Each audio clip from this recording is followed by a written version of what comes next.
So with Global winning the Charity Cup as well as the league, they've really shot ahead of everyone else.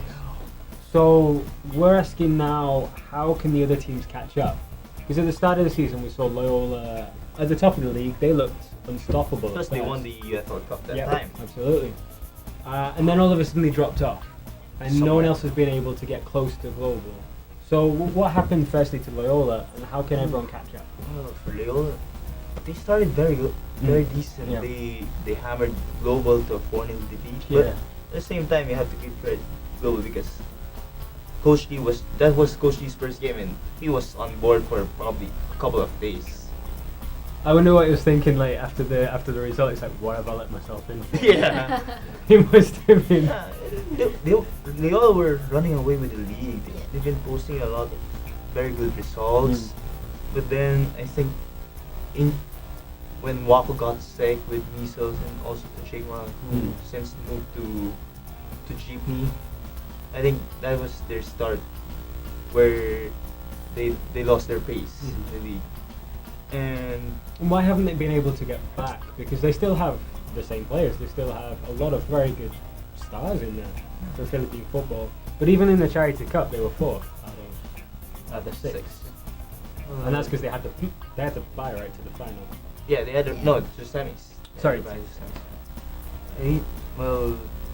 don't know. I guess it's good in the league alone, but I think there were two games in the league that probably shocked Loyola, that affected their performance in the league and also in the FA Cup. First was the 3-0 against Socceroo, and the last minute loss to Archers. I think in their second meeting because they were already leading a goal heading to the final 10 minutes, and Archers scored twice, and second goal coming in extra time, in added time. And given your affiliations, were you happy or sad about that? Well, because I wanted very good competition, I was shocked because that paved way to Global to leapfrog Loyola and also in their meeting go all the way, winning the title in sensational fashion. Record scoring more than 100 goals, conceding 20 goals. That was a record-breaking team, and no one was able to match that pace. I think Kaya came close, but ultimately that meeting against Lope, they fell through in the latter stages and not allowed Global to finish the title 3 games to spare. And NJ, we've seen a lot of the teams fall off, and Global have been the only ones to keep it up at the top. What does everyone else now need to do, especially with Sarah's coming into the mix now from second division? Big 2? Sorry? Big 2 or Big 4? For me, Big 2 at the moment. But we've still got the transfer window open. We've still got a lot of changes to be made, and then we'll see how that pans out at the start. September and the UFL Cup to come about. But what do the other teams need to do with the financial mammoth Ceres coming into the top division? Well, to Global's credit, they have a really good coaching staff, so that's probably something that other teams would like to look into, improving how to specialized really, because they've got a specific goalkeeping coach, a specific fitness coach. It's far more professional. It's very professionalized in comparison. And to be fair, that's because you got Lee Manson, Jorge, Diego, they're all part of the night football. So they've got extensive experience. So how many teams do you think will be able to replicate that? Hard That would number be to hard. determine, because saying that now that you said it now that we might have a Big 2, but I still wanted to have a Big 4, so to speak, that to have Meralco, Kaya, Ceres, and Global to still compete instead of just having a 2 or 3, because it destroys the quality of the league. If you have the hegemony of just 2 teams, similar to a Barcelona Madrid type of league. Well, Man United, everyone else in the Premier League for the last That's how it. except for last year, of course. That's how it. Where that's satisfying to say. There's still a Big 4 though.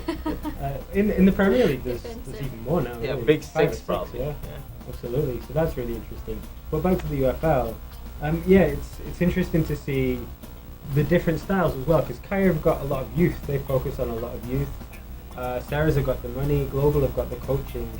Loyola, what do we need to see from them? We need, well, this will be hard, but I think they might have a very good mix of players. I think it's more boys down on the backroom side. Okay. I think there are some aspects they need to improve on, but I think they're going in the right direction. I think recently Armando Rosario retired, hang up his boots for Loyola, and is now the manager for the Sparks. So that's already a good move for them. We'll see what happens to them in the transfer market. Being British, I need to clarify. Do you mean manager as in the head coach? No. Or in over like financial manager? And More of the similar to a chief executive. okay, thanks. We're very specific on that I know. in British. Because here we have a manager and you also have a coach. Yeah. We'll see what It's all the same back in what for you. manager is head coach. We'll see what happens to Yeah. them, but I think they can still compete for it. Yeah, a number of players, but they're just Yeah. different form. Mm. I mean, Now, how much did schedules play a part of that? Because you do see a lot of advertising going on with some of the players, and the schedules overlap so much. I think that's also the thing they need to address, because the players have also their own commitments. At the end of the day, they still need their 100% to the club, because Mm. at the end of the day, they bring honor to the club, and also the fans Yeah. support the club, and in turn support players. Well, it should be really interesting. We've got the transfer windows open for the UFL Cup. There's already some big moves, and there's sure to be more to come. No. Yeah, I look forward to hearing some and some of the confirmations, Some from breaking some of the news. things behind the scenes, a bit more. So that'll be great. Loyola have got a few changes to make, but they got great potential to do so. I mean, they started off so well. They looked unstoppable at the beginning of the league. The cup. So yeah, so let's hope they can regain that form and we get that really competitive season. We need a competitive league, okay. because at the end of the day, if it's not in the fans will lose the appeal for the league, and it will hurt football as well. Yeah. So follow us at FTW Sports. Let us know, what do you think the clubs need to do? Who do you think's the big two, the big four, the big 10? Big Ten. Big 10 Want a for Big the 10. next season.